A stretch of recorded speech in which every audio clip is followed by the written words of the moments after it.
Francis, his kindness to the poor and his kindness to children. I think Pope Francis did a great job of emulating that. He was known for going to kind of the outcasts of his society and really including them and trying to make the church more inclusive of those groups. What I most liked about the Pope was how humble he was, how he decided not to live in the big fancy residence. He stayed in his little apartment. He was the epitome of how we should all act.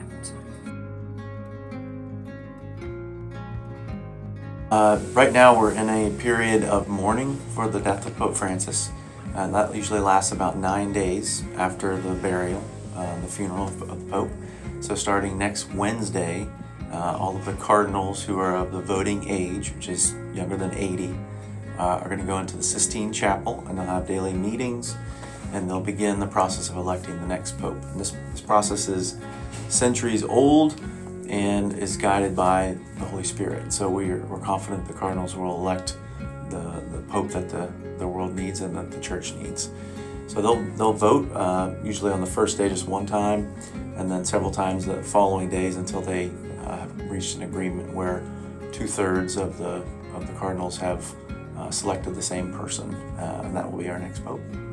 One of the cool things about how they announce it is that in the Sistine Chapel, we have these beautiful frescoes by Michelangelo.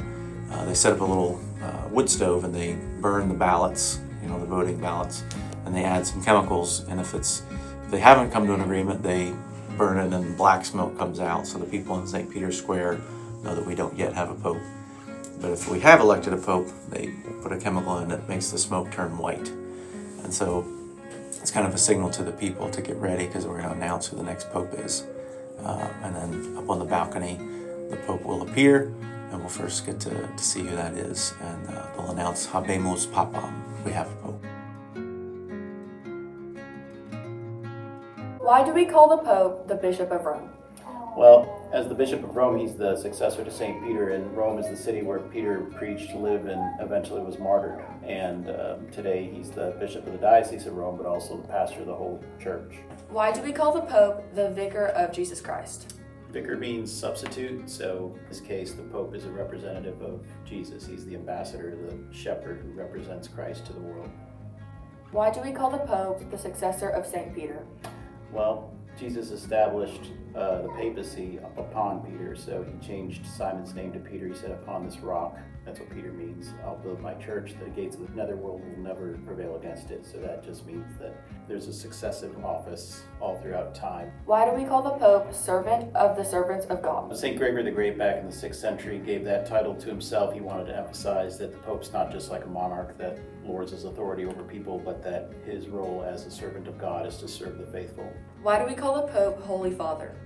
Well, the word Pope actually means father, and it's just an affectionate title, an informal title for the Pope. That just means that we respect his office, but he's also like a fatherly figure who unites the church as a family. Well, I would think the Pope needs to have a very active prayer life in connection to God, and that he would be filled with compassion for all of the people, and understanding of that it's his job to lead everyone to Christ.